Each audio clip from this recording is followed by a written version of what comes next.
Ito guys. Ito yung Imus guys. Yung bagong munisipyo ng Imus guys. So yan guys. Alam mo, tingnan mo.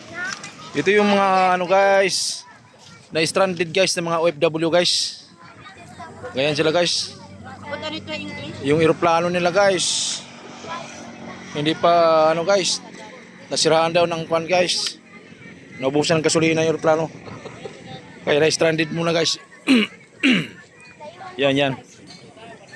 Kumakain muna sila kasi nagugutom sila guys. Ayan guys. Alright.